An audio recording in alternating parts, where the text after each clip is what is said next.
le visage du prophète sallallahu alayhi wa sallam. Et c'était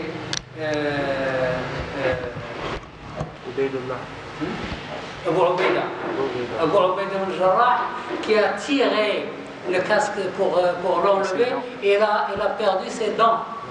Il a perdu ses dents. Parce qu'il a tiré le casque avec ses dents et il a perdu ses dents. Je me rappelle d'une partie où il était tellement téméraire ce jour-là, que à un moment, je ne sais pas si c'était une flèche qu'on lui a tirée et il a dit Is. Oui. Et le prophète a dit si tu avais résisté à ce is là. Non, ça c'était. Non, c'est pas lui. C'est ça.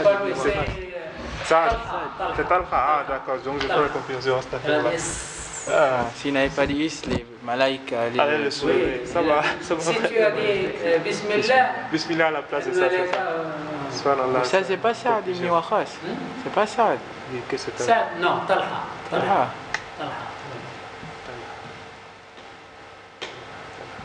Alors les Occidentaux disent pour une journée, une mauvaise journée, ils disent c'est pire que notre défaite dans le noir. Et c'est dans quelle partie c'est quelle partie du continent? Le Moax, ça se situe où? On va voir l'endroit exact. C'est en Belgrade. Non. On va voir l'endroit exact. Il est donné comme exemple quand on est exposé à un désastre. Quand apprendrons-nous notre histoire et suivons les pas de nos pionniers grâce auxquels les cœurs des gens et les pays ont été conquis. Voilà moi quel est Sulayman Kanoni? Je vous réponds dans quel pays?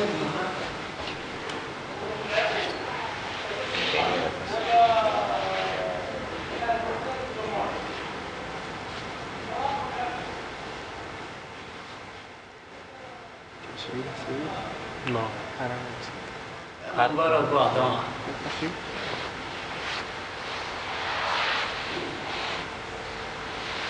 Qui est Sulayman Kanoni? C'est le 10e roi de l'État ottoman. C'est à lui qu'on attribue la dynastie la plus large, la gloire et l'estime.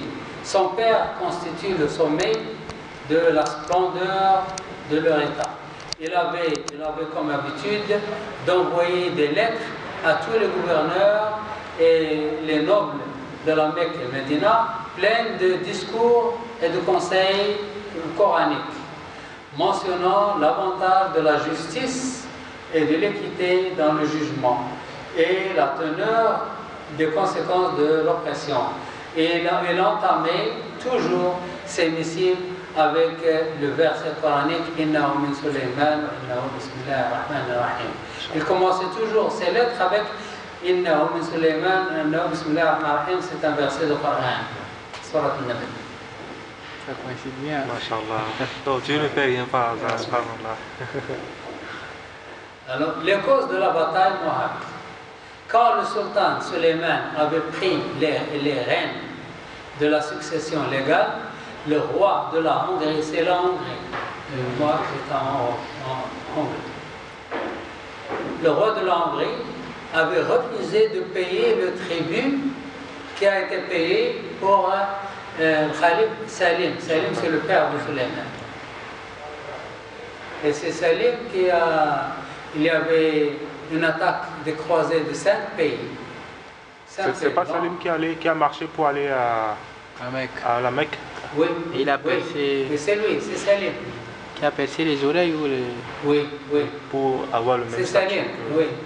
Qui a une flotte de navires britanniques, portugais, espagnols, français et hollandais.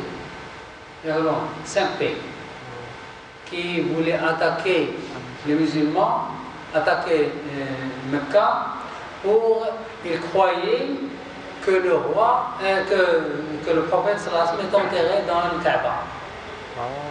Il voulait attaquer Mecca, détruire le Kaaba et prendre les os et le corps du prophète et l'emmener en Europe pour le crucifier et puis le donner aux chiens à manger.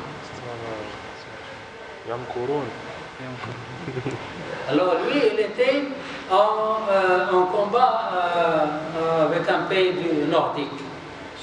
Et il a reçu la nouvelle, il est venu, il a noyé la flotte, et il les a trouvés, ils ont déjà détruit les murs de Jeddah.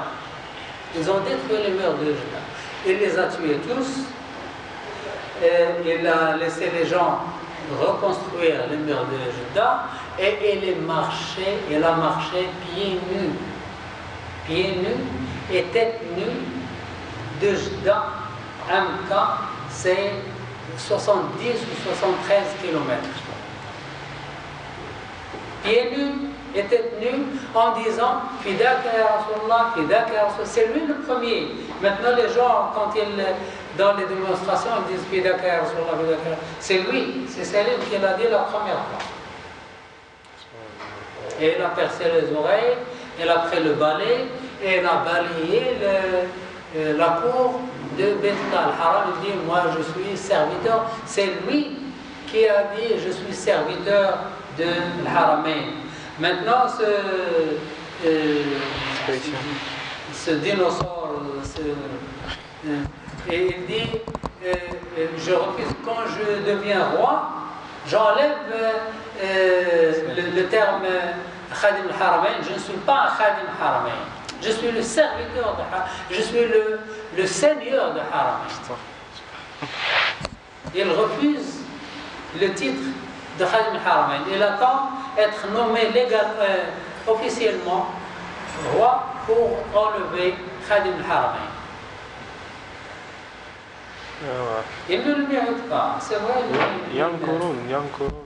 Allah, Dieu ne fait rien pour rien. Il ne mérite pas d'être serviteur. Oui, il ne mérite pas ce titre.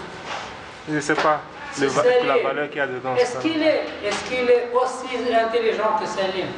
Il ne connaît pas la valeur. Oui, il ne connaît pas la valeur.